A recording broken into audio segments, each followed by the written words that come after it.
Good. Good morning, everyone. Welcome to Coffee and Football presented by Texas Road. I'm your host, Blake Monroe, where I'm joined every day by Jerry Hamilton. Of course, Bobby Burton not with us today. He'll be back tomorrow, but we got a lot to talk about. We're also going to be joined by Bob Shipley here in a little bit, so we'll be talking to him, picking his brain. But tell us where you're checking in from this morning, what you're drinking, get your questions in, and if you're wearing a very festive hat like Jerry, you can tell us about that as well. We would love to hear about it. So yeah. Look, I'm like your wife. I'm getting in the Christmas spirit early this year. I've been pushing for a Christmas tree since Saturday, but we'll see what happens this week with that. But I'm feeling festive. Let's roll. There we go. Yeah, and people have been asking about Christmas decorations, and yours are going up this week. She's going to start this week. We got all the fall ones out last night, and she's ready to go. In fact, I called her up before the show and confirmed that with her. So yeah, it'll start looking a lot different. Oh, but Jerry, yesterday, Sark meets with the media. We learned quite a bit. He talked about Arch, which we'll get into, but I want to start actually. He talked about Jelani McDonald and Ryan Wingo and their injuries, and here's what he had to say about that. Ryan, it's what we thought. I mean, he's again, I'm going to limit him. Probably, I don't know how much he's really going to practice this week, quite frankly. I just want him to get as healthy as we can get him. We don't think he's going to miss time, but I don't think he'll be 100% either, right? And so how close to 100% can we get him? He's a receiver. His hands are important. Thumb is important. So we'll minimize him a ton. He'll probably do walkthroughs this week and then try to get him ready for the ball game next week, which we think he will be, which is a good sign. Jelani's in protocol, and just like last week, it's really out of my hands at that point. I'm glad we don't play Saturday. Little different protocol for a safety than it is for a quarterback, of getting cleared to play. And so the fact that we feel confident as long as he stays the course of where he's at this morning from where he was Saturday, all signs are good there. So sounds good initially. Yeah. Salty Q says, are there injury reports during the bye week? No. Texas will not be on the SEC availability report because there's no game.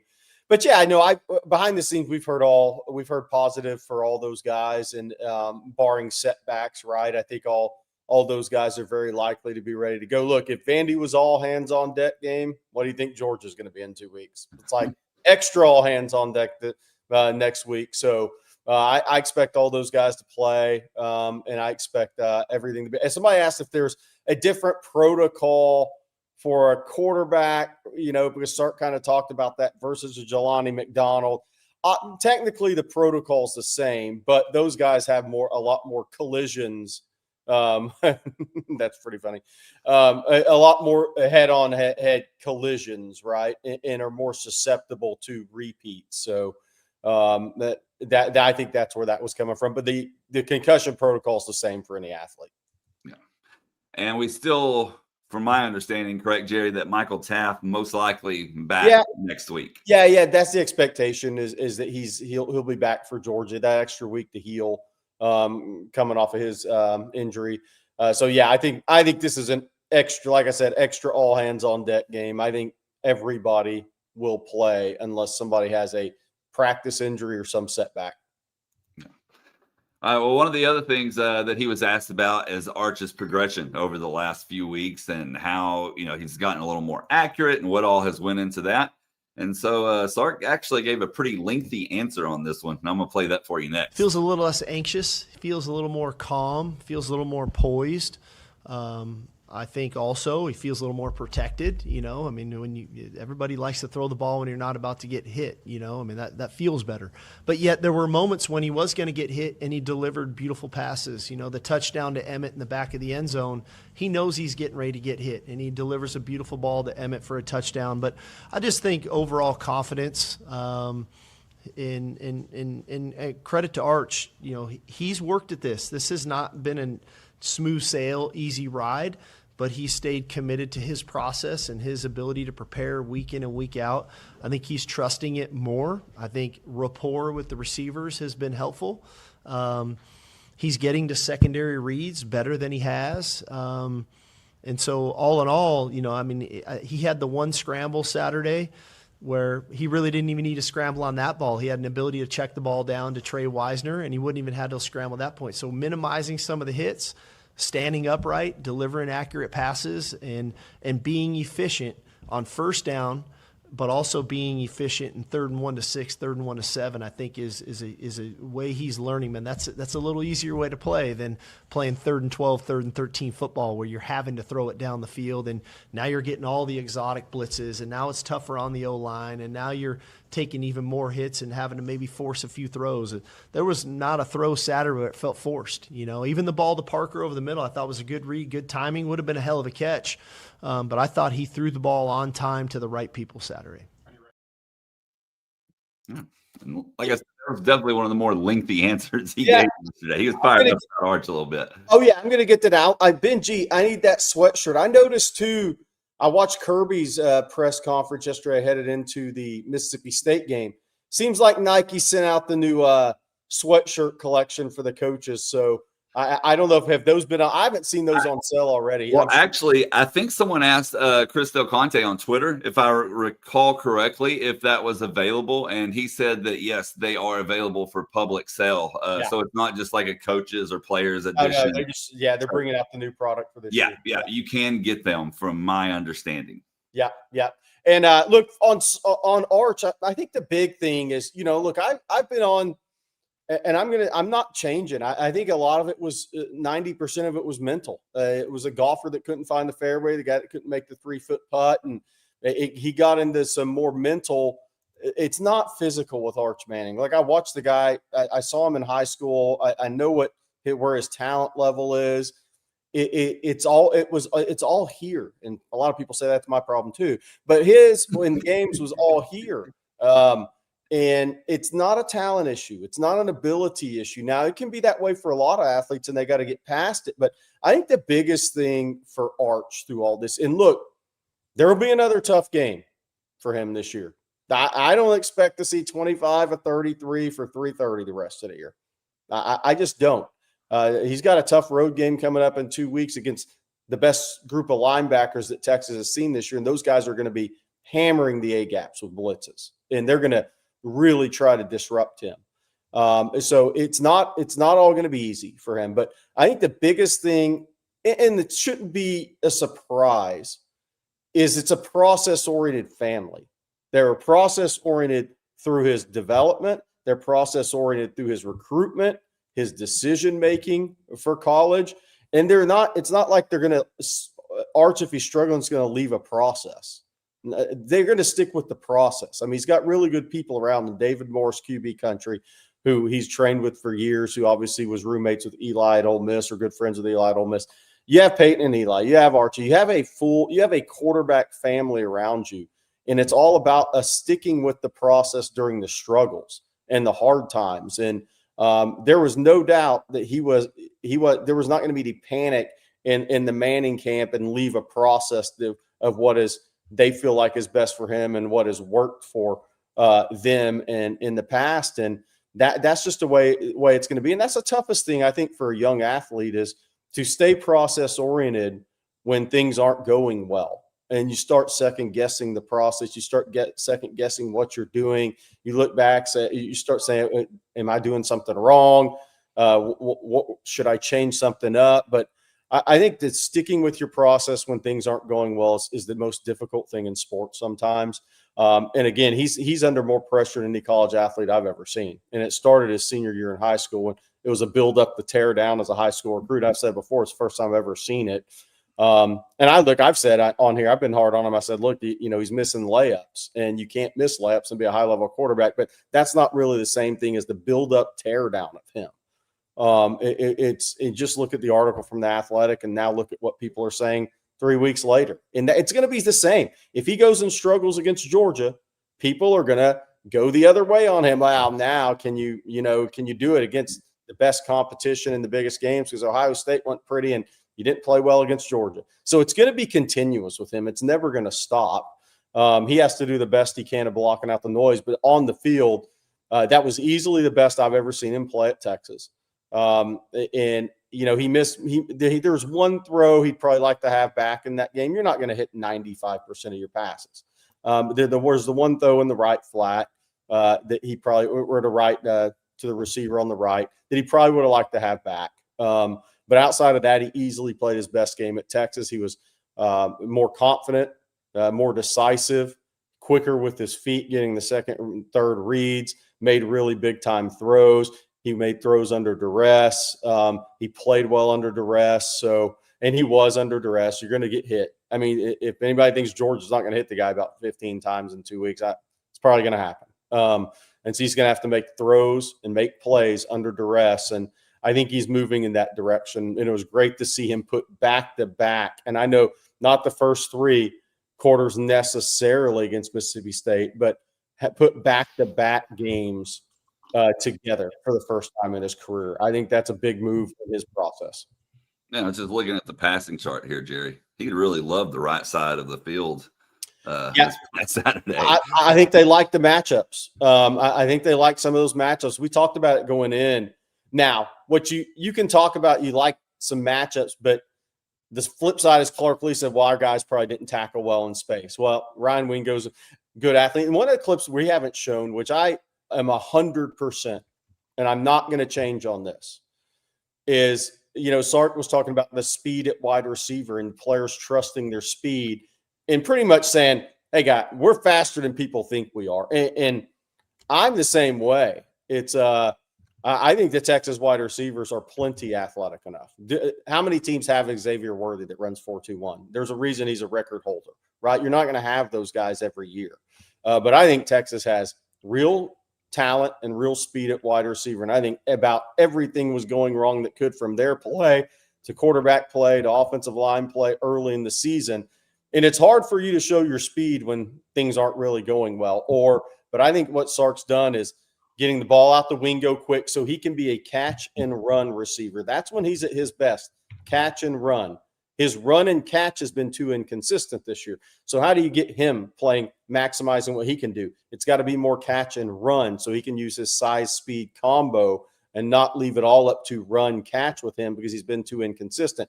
The return of Emmett Mosley, or the addition of Emmett Mosley, because he never had played a game at Texas, that's proof he's the best 50-50 ball winner on this team. He's also the best blocking wide receiver on this team. So he helps.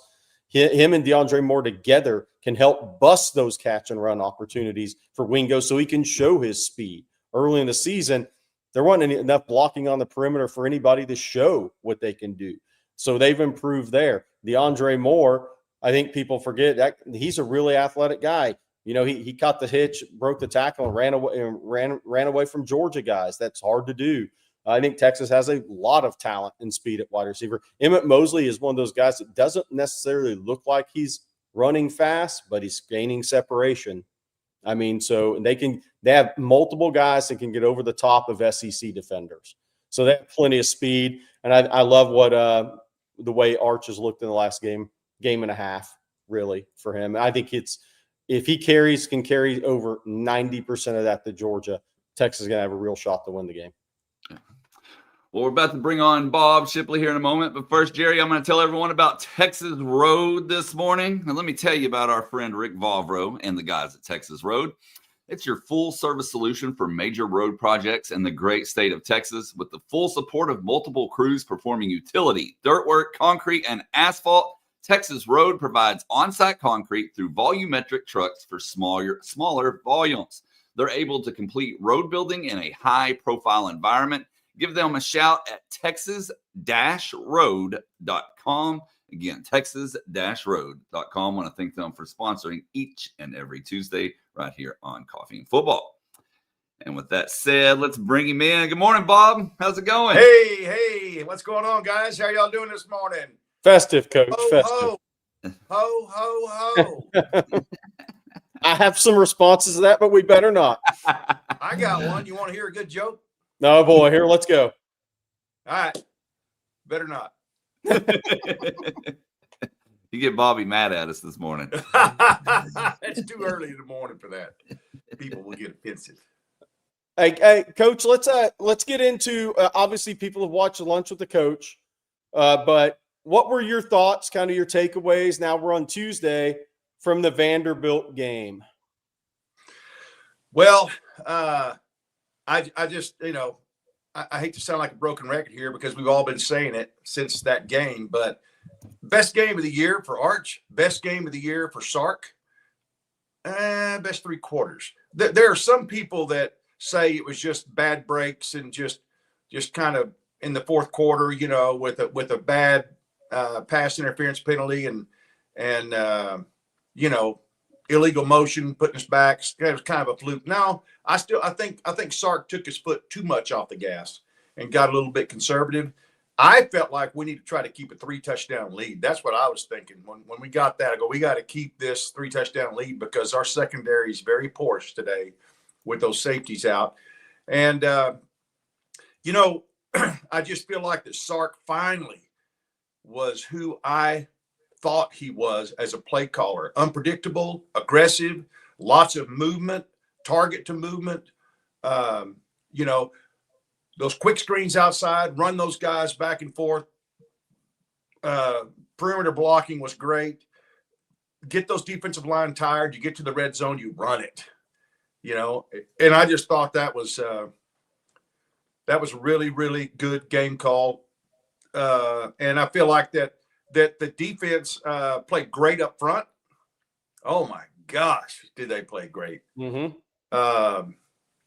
And the secondary was just missing some leaders and just missing some reads and some calls or whatever.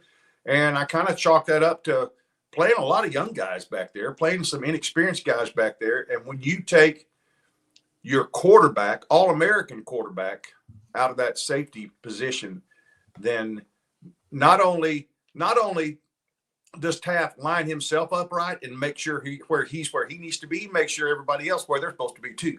And so it was obvious we were lacking some communication back there. I will also say this as a coach. It's easy to point at the finger at the players and the defensive coordinator. Vanderbilt has a great coaching staff. They could have seen some things they had in our hip pocket that they thought they could do motion and formation wise when they saw us in a certain coverage to put us in a bind. I mean, Sark does that every week. That's just what offensive coordinators do. And so I don't know if they saw something schematically they thought they could take advantage of, or they saw a person or two. And I have some thoughts on that too about who they were targeting. And but anyway, just wow, what an exciting game to still have everything that you started the season with out in front of you, still available to you if we can find it. Overall, I'll just say this, Jerry and Blake, I feel like that Sark has finally got the pieces of the puzzle together offensively. And he knows he's got his offensive line now the way he knows it. Why it takes 9 games, I'm not sure. I've been saying it since game 2. But I'm just thankful we found a combination of linemen that can give Arch some time and not get him hit every play when he's going back. He had some pressures. He had no sacks. I don't know that he took a hit really that was, like, ooh, man, he can't keep taking those hits, I was a little surprised he ran as aggressively as he did on the scramble. But anyway, the dude's a competitor, man. I mean, he is just a competitor, and he is really, in my estimation, he's really starting to spread his wings and kind of fill them with air, man. Just really start soaring, because he has a lot of football left this year, and there's a lot of momentum tracking back his way. Now, if we knock off Georgia, we're going to be right back where we started the season. Arches, front run, Arches this, Arches that, and I'm like, come on. Now he's already been through all that, so I don't think that would affect him. But just think how big he's going to be, and this team's going to be if we go into Athens between the hedges and upset Georgia. Yeah, I Coach. One of the things I really liked about the last 2 games is offensively. Is using Ryan Wingo more in a catch and run receiver role and letting Emmett Mosley and DeAndre Moore be the run and catch guys. I think that's and Parker Livingstone's kind of the same. He's more of a run and catch guy, even though they threw him the screen. You have to do that sometimes, but I like the way he's fitting the receiver pieces together because Ryan Wingo, as talented as gifted as he is, he's been too inconsistent in the run and catch portion of the route running, catching the football portion of being a receiver. I really like how he set the tables for these guys now, because I think they're all in a position to maximize what they can do. Right. That's great coaching. I thought we would see it earlier in the season than we did, but your point, Jerry, that before I came on, I was one that didn't think we had the athleticism at receiver to be as explosive as we've been. The emergence of Emmett Mosley has really helped that group. And DeAndre Moore is still a weapon that we need to use and use him more. So when you look across the board, and then of course, you got Livingston, who has incredible hands, runs great routes, and he has good speed too. He's got all of it. But Trey Wingo is really kind of starting to spread his wings a little bit too. And he's hard to tackle, that guy. You can't just go in there and lean on him and tackle him, as he proved the first play of scrimmage for us last Saturday. But I'm really excited about that group. I wasn't as much. I was disappointed in that group. But as you pointed out, Jerry, there's a lot of athleticism there. There's a lot of speed there. And it may not be a combine record 40-yard dash type speed, but it's plenty of speed for us to do what we need to do to accomplish our goals this season, in my opinion. Hey, by the way, you and Nick Saban are birthdays are a day apart. I don't know if you realize that, but y'all how many other coaches are born on that October 31st, November 1st? I have no idea, but I never got to sell. Nobody ever got to celebrate a birthday with me because I was always coaching. So yeah. And I have to do it at midnight or about 5 a.m. And Saban didn't, and I guess celebrate his till after he got back from college game day. So there's a video. That's the reason I referenced that. There's a video online of Nick in a living room in a recliner chair with a blanket on. They bring him a cake. So I didn't know his birthday was a day. You and the GOAT were a day apart. Coach, last year against Georgia, I know we got 2 weeks to get into this game, but the linebackers to me are the difference for Georgia. And their defensive front, they're not as talented as they have been on defense, right? I mean, they're not as experienced, let's say experienced. Their secondary's got some issues. They can be had. Their defensive front doesn't have Michael Williams. Damon Wilson transferred to Missouri. They lost Nazir Stackhouse and Warren Brinson, Tyree Minger, and Dawkins. I can go through the list. They lost 5 of their top 6 D linemen. They lost Jalen Walker at linebacker. But they're linebackers, because the one thing that I look at, that is the key position Texas has to control in Athens. They have to control those linebackers, because to me it's twofold. They're going to be hammering the A-gap with blitzes, because they've had success against Texas, 13 sacks in 2 years. 13 sacks last year in 2 games, I should say. And then they condense the space and close on the horizontal passing game at a different rate than other teams you play. And that is hard to block those guys, because it's just different than what you're seeing. So got kind of your thoughts on the Georgia early, what Texas task is offensively. Well, I feel like that last year, the first time we played them, that we were just a little bit shell-shocked at the speed.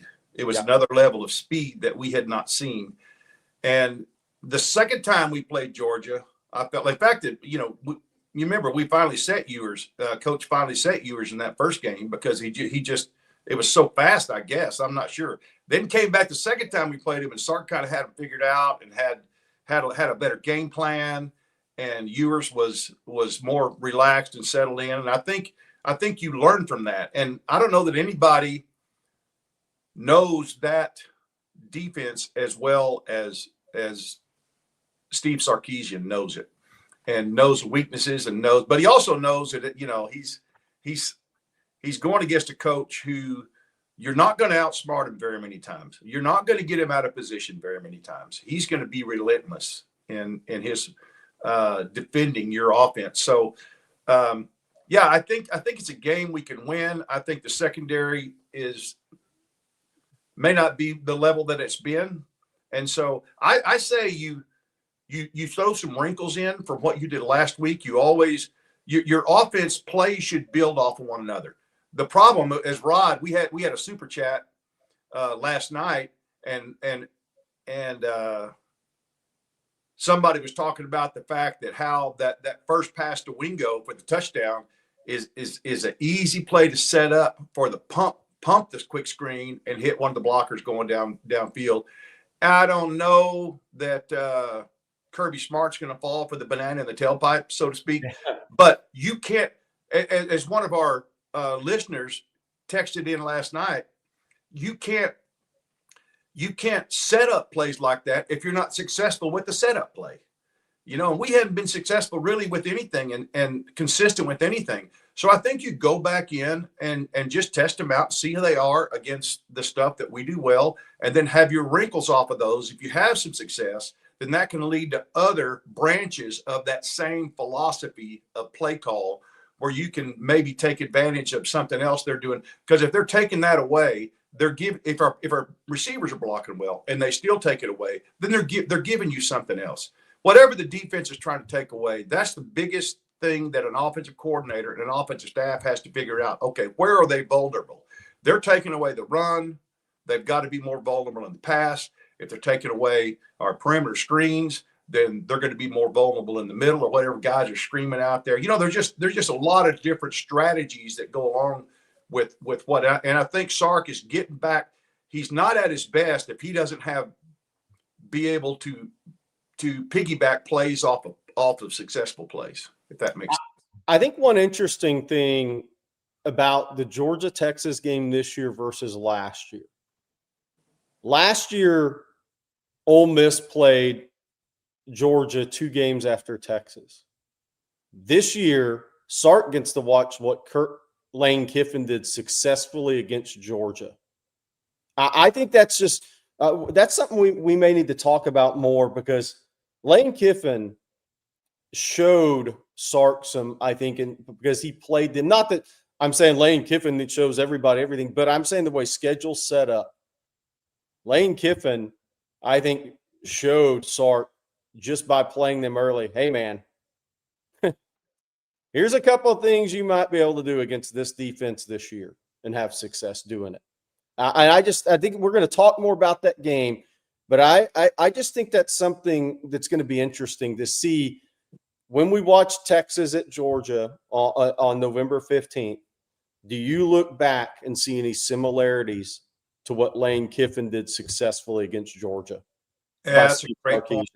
I'm going to do some deep diving into that. That's a great point. I want to go back. I don't know about you guys. I'm glad we're not playing Ole Miss this year.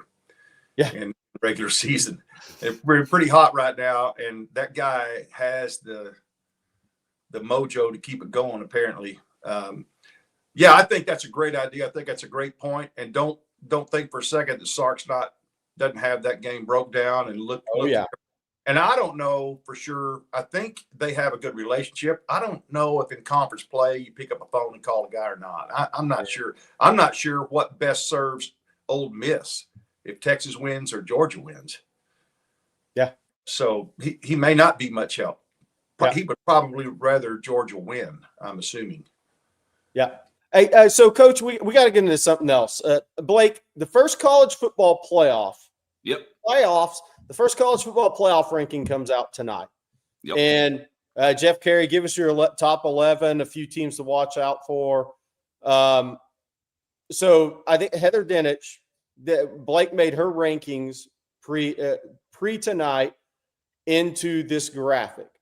And Coach, I'm going to ask you a question about just the poll, how ridiculous it is, because I do think the college football playoff would be different. But Heather Dinich has Ohio State 1, Indiana 2, Alabama 3, A&M 4. Oof, the A&M people are going to be mad about that one. Georgia 5, Ole Miss 6, BYU 7, Oregon 8, Texas Tech 9. You should be Texas fans. Obviously, you're going to be cheering for BYU anyways this weekend. But Texas Tech taking a second loss would be big in the college football playoff ranking, because you want one Big 12 team in.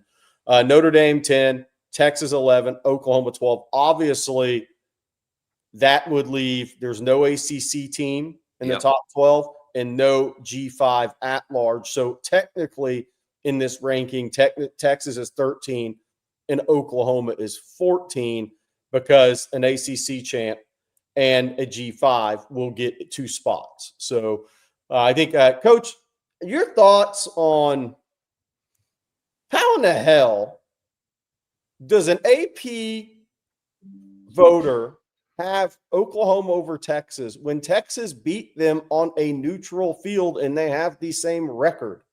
Like, of all the things that don't make sense, that one truly doesn't make sense. Where are we at nowadays with this crap? Yeah, that's a great point. And I've wondered the same thing. I think I don't know, sometimes they look at strength of schedule apparently or whatever, but nothing should supersede head-to-head competition. I mean, that's just common sense, especially if you have the same record. And OU has not played Ohio State. So yeah, I think it's ridiculous. I think, BYU and Tech probably will the loser of that game. I mean, if it's Tech, they'd probably drop down below. I'm not sure about BYU, how far they would fall if they lost, but there's still going to be some shakeup. And of course, all we got to do is win, baby, win. And we beat Georgia and it takes care of itself. And then you start, worrying about surviving Arkansas at home. And then, of course, A&M to end the regular season. So I think it'll all work its way out. But I agree. I don't know how in the world a team you beat head-to-head with the same record you have is ranked ahead of you, especially since you played the number one team for 8 weeks in a row. They've taken care of their business, and we played them close and had a chance to win the game. And they still haven't been beaten. I don't know. Has anybody played him as close as we have? No. Bobby Petroni says OU didn't lose to a bad UF team. I hear that argument. I think the bigger one is people that have watched. And Texas does have more eyes on them because of Arch this year.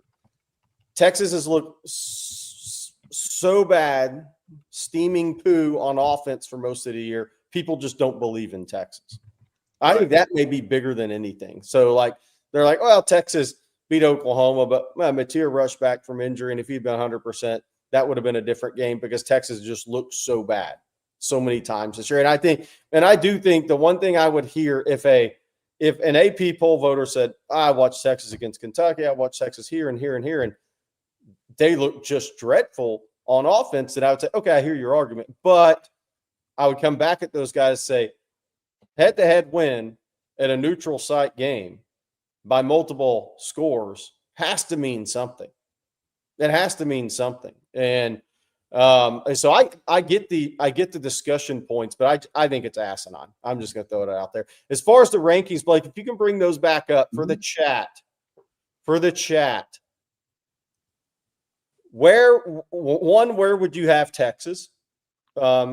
Take off your burnt orange Santa hat. Where would you have Texas right now? And then who would be? Would you have for the chat? Would you have A&M over Alabama or Alabama over A&M in this first ranking? And I'm not saying this is going to be it. This is Heather Dinich's ranking, so I just want to put that out there. But she does seem to have some insight on this stuff too. Yep. So, coaches, so here's the interesting one. Notre Dame, for me, they played at Miami, which, look, that was a raucous environment. That's a first game of the year. It was a last possession game, CJ Carr's first game as a college quarterback. That place was wild that night, right? And that's before Carson Beck returned to Carson Beck form, which is an interception machine for $5 million a year, apparently. But Notre Dame didn't lose to A&M at home, 41-40. Whether they'd have won it in overtime, I don't know if they hadn't dropped the extra point snap. But they lost those two games, and the schedule after that's pretty pedestrian for them. Now, at Pitt in 2 weeks is going to be a tough game. Their best win is USC. And Sark kind of said in his press conference yesterday, look, man, we've beaten two top 10 ranked teams when we played them. So Sark is starting his message on that right now. Should this get to that point, but your thoughts on Notre Dame? Should they be ahead of Texas or even Oklahoma at this point? Yeah, I think there's a good argument for that. I don't spend a lot of time on the tit for tat stuff like that because it's still early enough that it's all going to work out the way that it's supposed to, hopefully, if we don't lose a game. I'm a little bit surprised Notre Dame is where they are. There's no doubt. Yeah, there's going to be some, these last 3 weeks, there's going to be some movement going on around. There's going to be some upsets. There's going to be some people that get knocked out of there, in my opinion. I'm not sure that Notre Dame is going to be one of them, but they certainly can be. Honestly, I don't know what the rest of their season looks like, what their schedule is. Have they got? They've got Navy, Pitt. I mean, they're pretty much done. At Pitt is their tough game. Pitt is their and AT said, "Well, what's Pitt?" He kind of said, "Beating Pitt. Pitt's a decent team. I mean, it's a road game in college football. I mean, that's anytime a team is what's going to be 7-2 or 8-2 when you go to their house. I mean, Pat Narduzzi's a good coach. They're a solid team, so it's still a road game against a quality opponent in college football. So." If it was a home game, I'd say Notre Dame wins that game rather easily, but it's not. But Notre Dame, Pitt is their game. I mean, I'm not trying to discount anybody in college football, but that's the game that should give them the most trouble, or should be their biggest upset opportunity. Yeah, and in this day of NIL and transfer portal, as we've seen so many times, the playing field is so much leveler than it's ever been. Yeah. And so you're going to see what we've seen, and that is teams that used to stockpile talent can't do that anymore. And so your Pitts and these other teams have gotten the talent to be able to compete at a national level. So you can't think in terms of, the history of those programs, because it's a whole new – you could almost wipe the slate clean, with what's happened in the past, because those teams like Pitt are getting players they used to not be able to get, that are out of the transfer portal, that were somebody else's maybe, next guy up type of thing. But they're certainly good. We've got a lot of guys in our team are next guy up that could start and be great players for other teams. Yeah. So in ATM, I think this is a fun part of the discussion. Indiana probably beat Pitt by 30. That's not really the question. Would Oklahoma win at Pitt by 30? Because that's that's the comparison. It doesn't. Indiana's clearly playing better football this year. So, and I'm not saying they're clearly a better team, by the way, because their schedule, they got a great win at Oregon, though. I give them credit for that. They held Oregon to 20 with all that NIL funds. So, portal offensive line and the highest paid guys don't always equal 17-0, but would Texas or Oklahoma beat Pitt by 30 at 30 at Pitt? That's kind of the comparison we're getting at. Where should Notre Dame be versus Texas and Oklahoma? So that's the question for me when comparing 10, 11, 12, and when we get into these rankings. And some people are like, well, the rankings don't matter. And I think to a certain extent that is true, because the thing I'm looking at with these rankings right now is, is there a path for a 3-loss SEC team to get into the playoffs? That's the only thing I'm really looking at with these rankings right now for me is there that path? There's 2 paths for that potentially happen. Is Notre Dame loses a game, and that clearly opens up a 3-loss SEC potential team. And then the other thing is, does the Big 12 or ACC only get 1 team in? Those are kind of the 2 scenarios out there I'm looking at. And then the third scenario within these college football playoff rankings that may be talked about if that scenario pops up for me. If the SEC already has 4 teams in and the Big 10 has 3, does a 5th SEC team with 3 losses get in over a 4th Big 10 team that has 3 losses? Those are, I think, the 3 scenarios that I'm kind of watching to see how they play out the rest of the way with the college football playoff rankings. I think there's a few teams that are pretty much a lot. Yeah, I think that's a really good point. And is it better for Texas to lose earlier if they're going to lose one, to lose earlier and then come back and beat A&M at the end of the season and end the season with some momentum and excitement? Or I'm not so sure because people have short memories. If we beat Georgia and but lose to A&M at home, then that's the last thing you remember about Texas. That's right. Beat. And so I think if they had to lose one and still have a chance to get in, it probably needs to be Georgia, because they'll have a chance to redeem themselves against Arkansas and against Texas A&M. That's where I come out on it too. I mean, look, at Georgia be a huge win. Look, this is a big game for Steve Sarkisian, which is another discussion altogether. But Texas would over Georgia in the immediacy would do really good things. And could that push Georgia out of the playoff? Only if they lose another game after that, maybe Georgia Tech neutral. But I find that hard to believe after. I know it's a rivalry game, but Georgia Tech just gave up 50 points to NC State on the road. But that's kind of the question for me too. Is I actually think it would be better if in a 9-3 scenario, and I'm not saying it's going to happen. We're talking about scenarios. If you lose at Athens to Georgia, then you come back and beat Arkansas, and then you beat 11-0 A&M in your house. I think you're going to have a pretty strong argument at that point to be the 9-3 team that gets in. So we'll see how it plays out. I mean, Texas go 10-2, they go 9-3, they go 8-4. We'll see how it plays out. But in those 9-3 scenarios, that's kind of I'm looking at that all around, because what if Texas beats Georgia and Georgia dumps a Georgia Tech game? They may or may not get in at 9-3. Probably wouldn't, even though they have the win over Alabama and the win over Ole Miss, who two teams that are likely to be in the playoffs. So there's that. Is that 9-3? I think there's going to be a 9-3 SEC team that a lot of people are going to be talking about. I don't know who it is that maybe should be in the playoff, but the only way it can happen is if Notre Dame loses at Pitt, or there's only one ACC or Big 12. And I think that'll be interesting to see. I think that Georgia Tech loss at NC State was a body blow for the ACC the same day that Miami lost at SMU.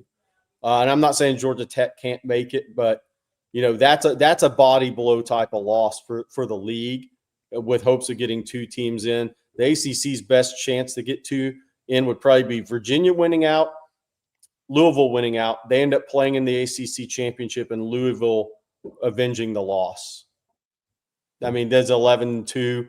Virginia getting in over a 9-3 Big Ten or SEC team at that point. I don't know if they should, but they might. That may be the ACC's best chance to get two in right now, the way the season's playing out. Obviously, in the Big 12 in this playoff scenario, the Big 12 fans need Tech to beat BYU. Then they play again in the conference championship game, and the winner is 12-1, the loser's 11-2. So those are kind of the scenarios out there that are going to be fun to watch, and it's why the college football, I think, is breaking records right now. So there's more hope for everybody. So, Coach, I want to leave you with this. Birthday, how'd it go? Tell people what'd you do, man? Grandkids, kids. How'd the birthday celebration go? Yeah, it was great. It was a long celebration. My wife kind of spread it out over, but of course we took grandkids trick or treating, and then we had a great meal on Saturday, but then the big deal was Sunday after church. My daughter that lives here, Shelby, her husband is the head tennis coach at ACU, and they came over with their 4 kids, and we just had a great afternoon. I mean, it was just perfect weather, kids out throwing the football, girls giggling in the playhouse. I mean, it was just a great, peaceful birthday. Best one I've had in a long time. And had so many people from OTF reach out, and I really do appreciate that. You turn 65, and all of a sudden, every insurance agent is your buddy, with Medicare. But anyway, if you need some help with that, David Smithy, I don't know if y'all know about him, but he is one of the best there is out there. I think he's in the East Texas area. I can't remember exactly where he's at. Tyler, maybe. Lufkin, I can't remember, but he is awesome at planning that. I'm not trying to take any business away from anybody, but I'm just saying he's a true Longhorn fan, and it's helped a lot of us navigate through that. Good stuff. Well, Bob, thank you so much for joining us this morning. Appreciate you as always. Yeah, y'all finish out the show strong, Santa. We'll do it. Thanks, Okay. Bob. See you guys. Hook 'em. And by the way, for all your questions, we're going to get the recruiting and the Texas Duke game coming up because Sean Miller era begins tonight on the road in Charlotte in the Spectrum Center with about 16,500 Duke fans there and about 1,000 Texas fans. So way to get going on that one, Sean Miller. We're going to talk about the game and kind of my thoughts on Texas hoops going into the season and what I'm kind of looking for in this game and early in the season from Sean Miller era. And we're going to talk recruiting as well. Just some updates on some guys that Texas is really locking in, targeting in 2026.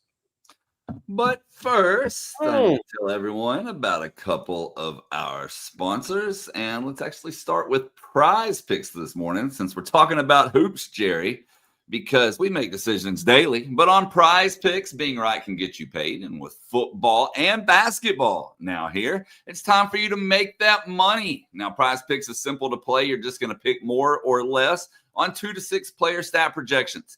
If you get it right, you cash in. You can win up to 2,000 times your money. And it's the best way to get in on sports action in more than 40 states, including California, Florida, Georgia, and right here in the great Lone Star State.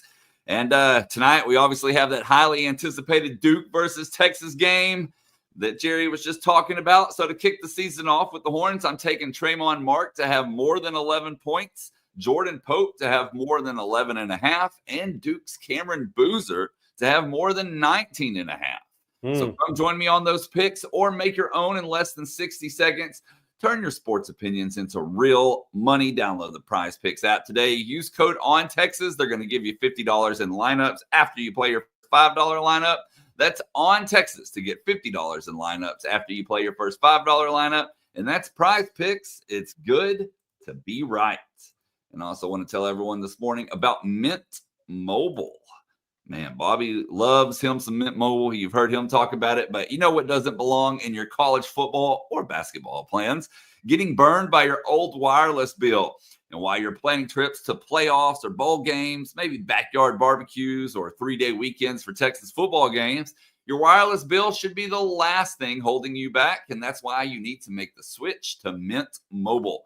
With Mint, you can get the coverage and speed that you're used to, but for way less money. And for a limited amount of time, Mint Mobile is offering 3 months of unlimited premium wireless service for just $15 a month. So while your friends are sweating over those data overages and surprise charges, you're going to be chilling, literally and figuratively. And this year, just skip breaking a sweat and breaking the bank. Get this new customer offer and your 3-month unlimited wireless plan for just $15 a month at mintmobile.com/OnTexas. That's Mint, MINT, mobile.com/OnTexas. Upfront payment of $45 required, equivalent to $15 a month. Limited time new customer offer for first 3 months only. Speeds may slow above 35 gigs on unlimited plan. Taxes and fees extra. See Mint Mobile for details. All right, I'm gonna hit basketball first, and we're gonna save recruiting for last, just in case any weird texts come in here in the last few minutes. So obviously, let's start with women's last night. They won their opener against Incarnate Word, was 123-51 or something like that. Yeah, something like that, right? Let me find it. I love I've always liked Jordan Lee in year 2. I think she's a really good shooter. I think Aaliyah Crump is going to add perimeter play to that and take some pressure off of Maddie Booker. I think those are some key things. I think last night, college women's basketball, the drop off after the top 35, 40 teams is so drastic that I watched some of that game last night. And you can run whatever set you want and get a step in jump shot. They were open gym threes, so nobody really covering you. There's such a drastic drop off. The personnel just isn't there in those games. They're not even going to be competitive. But what you could see was that what this Texas team can mold into, and that they should have more perimeter shooting. They should be able to space the floor more. Now, when you start playing better teams, of course, it all comes down to running whatever set you want and stepping into shots isn't going to be there. Open gym threes are rarely going to be there. So then it comes down to how many contested shots can you make against high-level defense and high-level contested defense and closeouts. That's going to be the whole deal. But if Texas continues to shoot the ball from the wings better, that makes That makes your point guards better players. That's going to give them more space to operate. That's going to give Maddie Booker more space to operate. And I think that's the biggest thing from a team perspective that comes out of this early on is you can say, okay, what can happen for your team if you shoot the ball better from the wing position from 3 this year? You're going to have better spacing. Your point guards can get to maybe have more middle drive opportunities. You can play from the middle of the floor and then kick out more. Then Maddie Booker gets more space to play. But again, what ultimately happens is when you play better competition, those just running whatever set you want, getting a clean look, isn't always going to be there. And open gym threes aren't going to be there very often. So that's the big thing for this team. But I like where they can go. And then you're really going to have to judge them off of when they play real teams, of course. Texas, because there's such a drastic drop-off. I mean, South Carolina's season opener last night, they played a team, a Grand Canyon, that was a first-round NCAA tournament team last year. They were 32-3, and South Carolina beat them by 40. That's kind of the drop-off in the women's game. It's a drastic one. Texas men, they're playing. This is in Charlotte, but let's be real. This is a road game. I mean, it's going to be I would looked at it this morning. The Spectrum seats 17,000. 500-ish. So it's probably 16,500 Duke fans, 16,700 Duke fans, and 800 to 1,000 Texas fans.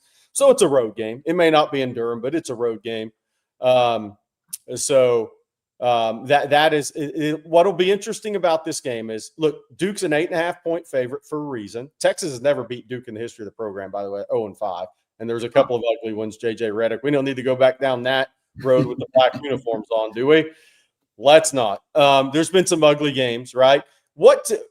Somebody asked on Texas, do you have a prediction for the game? Predicting early college season basketball? No way. Somebody brought up TCU beat Texas in a scrimmage. Yeah, Matas and Lucina didn't play. Then TCU went out and shot 3 of 27 from 3 last night and got upset. It's like college basketball. I mean, you know, in a make or miss, if you're shooting a bunch of threes and you go 3 of 27, you're losing to anybody. Essentially is what's going to happen.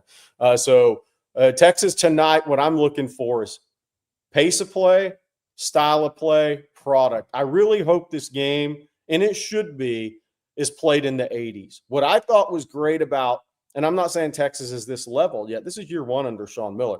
What I thought was great about Florida, Arizona last night, as from a product standpoint, that game was played in the high 80s, low 90s. That was a great college basketball game to watch. Yes, Koa Pete's really good. Yes, Florida's got really good players. Boogie Flan doesn't make perimeter shots this year. Florida will not repeat that. I can tell you early on. He's going to have to make more perimeter shots for that team because last year they made perimeter shots when they needed him, and he's going to have to make some shots. Xavier Lee can't do it by himself. But this Texas team, I expect one of the things tonight to watch without knowing the game within the game. I watched some of Duke's scrimmages, some video I could find on them. They're almost running inverted offense at times with Cameron Boozer. He has the ball up high in the ball screen game. And that puts a lot of pressure on teams because Isaiah Evans can shoot it. We'll see how Caleb Foster shoots it. Duke is really big at guards. I think they're starting tonight 6'5", 6'6". Dame Sarr, the freshman wing, 6'8". So they're 6'5", 6'6", 6'8". And Texas is the biggest they've ever been. Very rarely is a college team that big. I mean, they have length and size.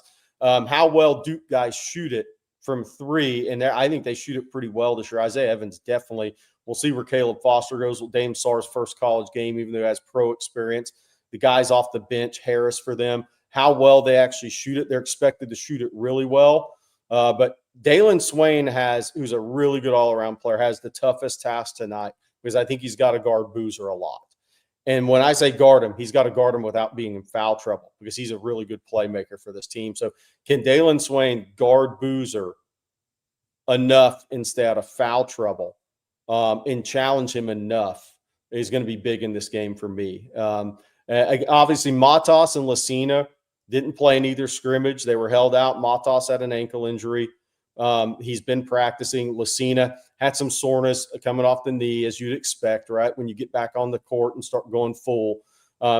He's practiced last week leading up to the game. I think where they're at, I think they'll both play. How close to 100% are they? I don't know. They don't have to be. They have to. The worst thing Texas could do against Duke is have to play that game small because then Patrick Ingba, becomes an issue for you at 6'11", 250. You got to be able to guard the big. Now, Matas and Lucina aren't going to guard Boozer because Duke will just take Boozer to the perimeter and put those guys in loose situations, and they'll be in foul trouble quickly. But you have to be able to negate some of Duke's offensive rebounding second chance opportunities in this game. In the case of if they're missing threes or if Boozer puts the ball in the rack and it doesn't go in, you have to be able to limit some of those second opportunities. So it's the rebounding from those guys that's really the key tonight. And then if the game is tight in the end, and again, Duke's an 8.5-point favorite. If the game's tight in the end, who's Sean Miller going to go to? We may only get to see that early in the season, the Duke game, because some of the games won't be like that. In Maui, potentially. But what is Sean Miller's plan late in these games, in close games? Is it going to be Tremont Mark is the guy? Is it going to be through ball screen with him? Is it going to be through action off the ball? Is it going to be Dalen Swain as the primary and Mark playing off of that? We'll have to see how it plays out. But I like where this Texas team can go. I think they can be an NCAA tournament team. I do want to say this, and I'm going to say this all year. I've been saying it on Texas football. Just so people know, like, everybody says, oh, it's the portal area, just go to the NCAA tournament. Well, Todd Golden didn't go to the tournament his first year. Danny Hurley missed it the first 2 years at UConn. Mick Cronin missed the tournament his first year at UCLA. Rick Pitino missed the tournament his first year at St. John's. Chris Beard missed the tournament his first year at Ole Miss. It's not a given. You want to get there. But I'm looking tonight for style of play. I want to see a nice pace of play. Texas is under Sean Miller is going to play fast. It's fast execution, kind of like what you see from Gonzaga, what you see from Arizona. But the key is I'm not sure he's got all the parts to do it fully this year. I think you're going to see a lot of glimpses of it, and he's got to build his program. But I like what they want to do offensively. I just want to see a game that's a great product tonight. I think that is the big thing for me. If Duke is better and they win the game, tip your hat and move on. If they play better, they beat you by 8, they beat you by 10, whatever. I just want to see the product, the style of play, and what the future will hold under Sean Miller. Good stuff. All right, Jerry, before I let you tell everyone about our sponsors, I do want to read the super chat real quick from Devon. He says, Vandy was my first home game. Shout out to the home crowd for a loud environment from opening kickoff to 11 a.m. after Halloween night. Genuinely impressed by the O-line moving line of scrimmage in person. So glad you enjoyed it, Devon. And then we also got a couple of birthdays besides a belated birthday to Coach Shipley. Mike's Hard Take says, it's my birthday today, and all I want is for Sark to drive to drop off bags to Cam Coleman and Dallas Wilson during the bye week for next season. Hook 'em. And then we had one other one, Elijah. It's my birthday, and I can't think of a better way to spend it this morning. So happy birthday to you both. And again, happy belated birthday to Coach Shipley. Now then, with that said, Jerry, if you don't mind, let's start with Warby Parker. Man, the newest ones. Warby Parker. Man, that commercial's doing better for Arch these days. I'll tell you what. If you're like Bobby Burton, when it comes to eyewear, you need high quality, easily solution that's affordable. I'm not saying he's 4 eyes. I'm just saying I don't wear glasses. It's a glasses read. That's why Bobby uses Warby Parker. Easily, affordable, and the selection just can't be beat. Glasses start at $95 and include prescription lenses with anti-reflective, scratch-resistant coatings. Add a pair and save 15% when you purchase 2 or more prescription pairs of glasses or sunglasses. Free shipping and free 30-day returns. We don't think you'll need those. Warby Parker has over 300 locations to help you find your next pair of glasses. Or if you see Arch on campus, just ask where he got his. That'll tell you the location. You can also head over to warbyparker.com/ontexas, all caps, right now to try any pair virtually. It's a really cool feature, that's for sure. That's warbyparker.com/ontexas, all caps. warbyparker.com/ontexas, all caps. Shouldn't you wear the same glasses that Heisman 2026 frontrunner Arch Manning and the best quarterback to ever play articles coming out next year? You should wear those glasses too. How about Culligan, Jerry? Yeah, man. After you get your glasses, you got to know what you're drinking, don't you? Yep. And what's in your water. You know, when it comes to water, your family drinks and uses every day. You don't want to cut corners. No good. That's why for over 90 years, people have trusted Culligan. And here in Austin, Culligan Ultrapure has been serving the community for more than 60 years. Culligan Ultrapure provides high-quality residential water treatment at an affordable price, including reverse osmosis systems, water softeners, and UV purification lights. Whether your water comes from a well or municipal source, Culligan has the perfect treatment solution for your home. Gotta have that. And right now, you can schedule a free water test and save up to $600 when you mention On Texas Football. Culligan Ultrapure proudly serves Austin, Corpus Christi, Victoria, Brownwood, Pampa, and Plainview. My gosh, I saw Pampa play in the state basketball tournament years ago. Rayford Young was the guard on that team. So don't wait. Call Culligan Ultrapure today at 512-339-2378 to schedule your free water analysis. That's 512-339-2378. Better water starts with Culligan. You don't want to drink bad water. And once you get your water in glasses, Jerry, you can ride Vaughn Lane, right? And jump in the best bus going. That's right. This fall, the road to football and events run through Vaughn Lane. Whether it's Texas football games, whether it's NFL matchups in Houston or Dallas, whether it was the ACL Fest or Austin F1 race in the past few weeks, you can skip the airport grind and the long drive. Instead, board in minutes, no TSA, no stress, and sink into just one of just 22 oversized seats that recline 140 degrees. Fire up the Wi-Fi, plug in your laptop, or just lean back with a cold beer or cocktail while the attendant takes care of the rest. Vaughn Lane is booking now through the holidays, and I know those are filling up. I made a call on that. So secure your feet for football weekends and Thanksgiving or Christmas travel. Reserve today at vaughnlane.com and use promo code OTF25 to save $20. Vaughn Lane, private jet on wheels. And by the way, wouldn't it be cool to take a Vaughn Lane from Houston to Austin back to Houston and celebrate Texas' win over the Aggies? Vaughn Lane.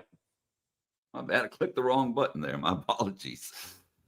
All right. Well, we're going to talk recruiting in just a second. I got a couple of more super chats for you. First off, Just a Dude says, round of applause for Alan Clark. Must retain.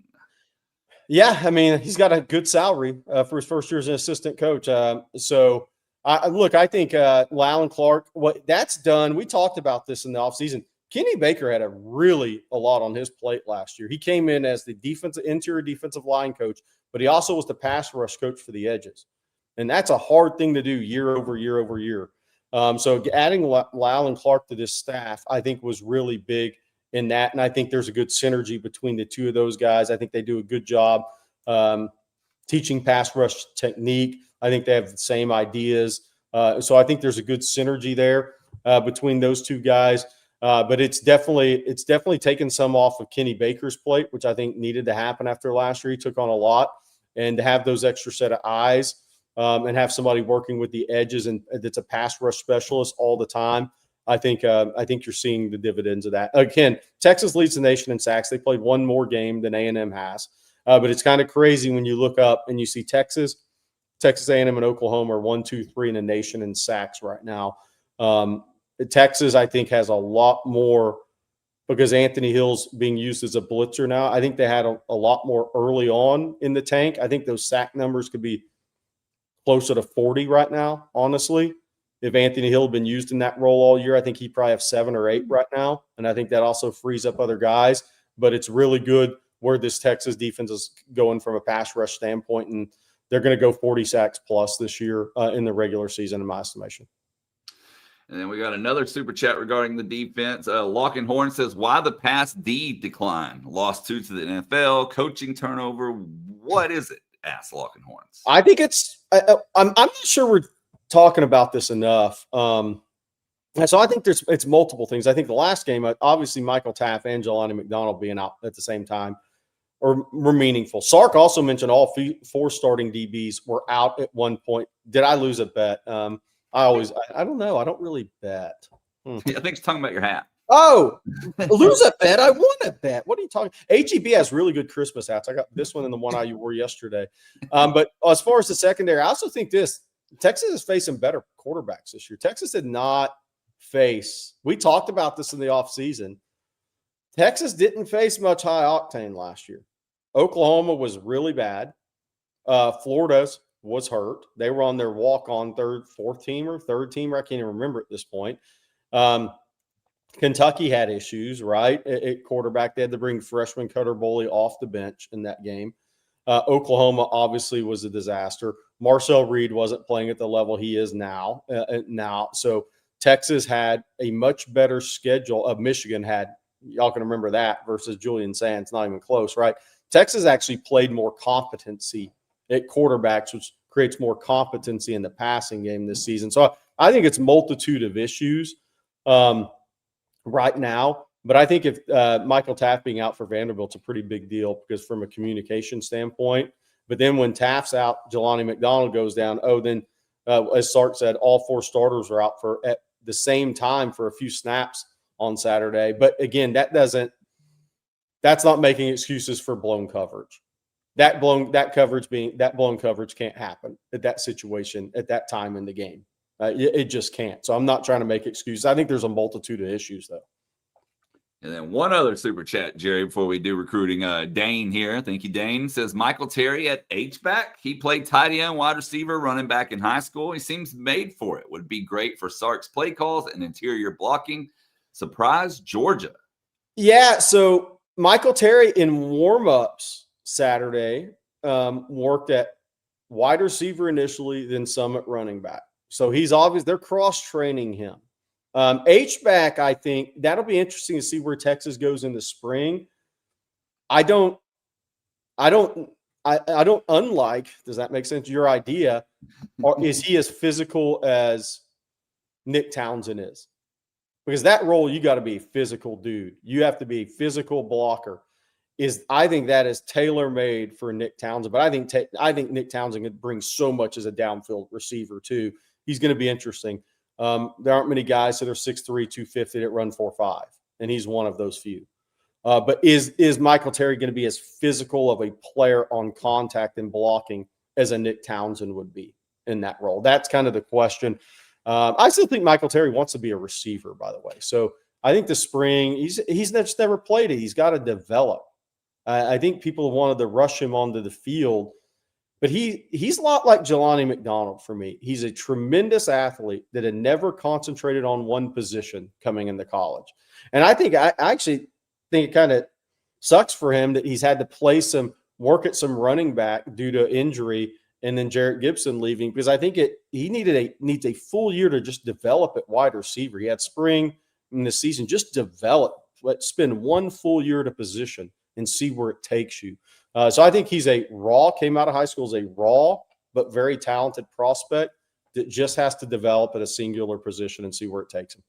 There you go. All right, Jerry, before we get to recruiting, real quick, I need to tell everyone about Texas Road one last time. And that, of course, is if I can find the graphic here, because my computer is acting crazy. There we go. Finally. Sorry about that. All right. Let me tell you about our friend Rick Bavro and the guys at Texas Road. They're your full-service solution for major road projects in the great state of Texas, with the full support of multiple crews performing utility, dirt work, concrete, and asphalt work. Texas Road provides on-site concrete through volumetric trucks for smaller volumes, and they're able to complete road building in a high-profile environment. Give them a shout at texas-road.com. And again, want to thank them for sponsoring every Tuesday. All right, man, what do you got for us in recruiting? Woo! All right, here we go. So 2026, we are a day less than a month from signing day. Wow. I mean, December 3rd, it's getting here. Texas staff will be on the road later in the week. That we do know. I would suspect Kyle Flood will be in Gonzales, Louisiana, seeing Briston Martinez. He made an unofficial visit, the LSU 4-star plus offensive tackle commit, made an unofficial visit last weekend. I think he's coming back for an OV, probably Arkansas is what it sounds like. So we'll see what happens there. Micah Smith, the offensive tackle from Vero Beach, is a no-go. I expect him to end up at Ohio State. I actually think Ohio State parted ways with a committed offensive tackle, Aaron Thomas, yesterday to get Micah Smith in the fold from a numbers perspective and an NIL perspective and what you're spending on all these guys. I think it's much easier to just take players than it actually is to do the math on how you're going to pay them all. So that's offensive line. Obviously, Texas still in contact with Malachi Lee. We'll see. Linebacker, Texas still wants a linebacker in this class. Karan Maycock made an official visit last weekend. I'm not sure. We'll see if Texas makes the push there. Texas will win it if they make the push, but it remains to be seen if they make the push there. I think they're behind the scenes working on a couple of other linebackers as well. Defensive line is going to be very interesting for me down the stretch. There was all the rumors with Corey Wells and Auburn. Well, Auburn doesn't have a coach now. That one had started to solidify for Texas, even though he was back on campus at Auburn. But now with Auburn without a coach, I mean, that's a different deal for Corey Wells. And, then Ole Miss, even if Ole Miss is trying to recruit him, where's Lane Kiffin going to be next year? So some of these recruitments are getting very interesting for some of these kids that are committed to LSU or that some schools that were trying to peel them away from Texas. There's just so much turnover right now in the SEC, and they're impactful in recruiting and potential turnover down the line. Kendall Gerville is still on the table for sure. Richard Anderson, the 5-star. I saw him 3 weeks ago. If that guy in the 5-star, show me 5-star. From Edna Carr, teammate with Hayward Howard Jr. Texas is trying to get him on campus. Look, it'll be interesting to see how quickly LSU moves. And I know Frank Wilson's a whiz in recruiting, and he is the New Orleans guy. But as it gets closer to signing day, if LSU doesn't have a hire, these kids are going to have an interesting decision to make. Do they go with the school they've always – and I do think Briston Martinez, Richard Anderson have always wanted to go to LSU. Do they go on blind faith or do they not? That's what's going to be interesting is when does LSU make a hire? What's the timing of that hire?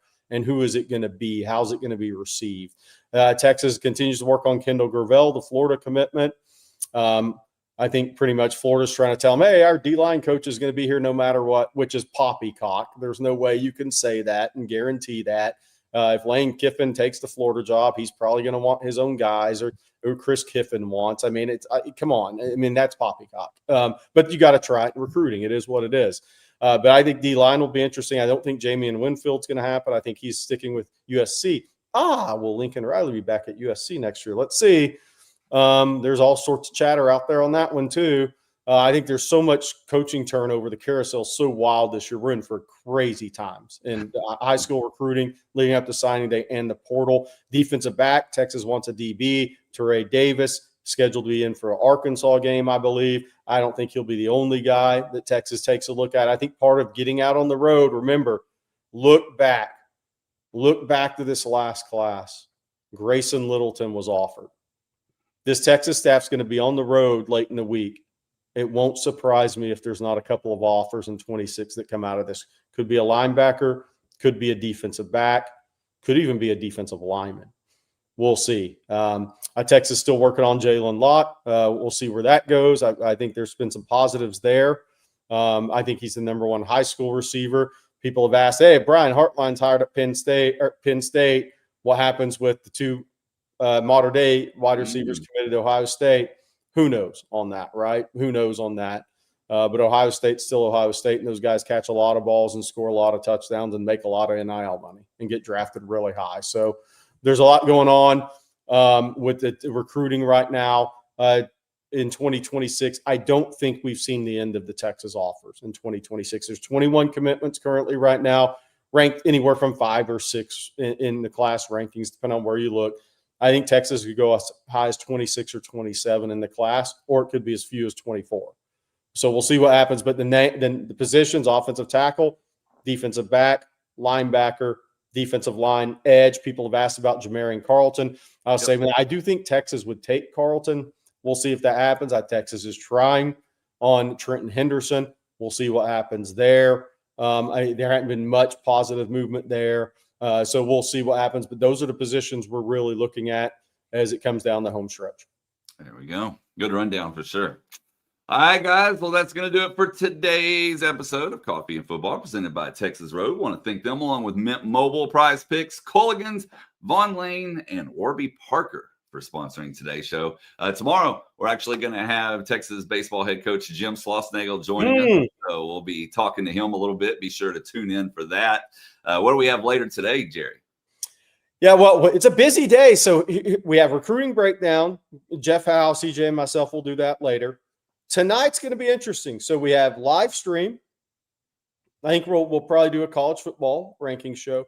And then after the live stream ends, we're going to transition that to a Duke, Texas watch with us. I'll be on for that.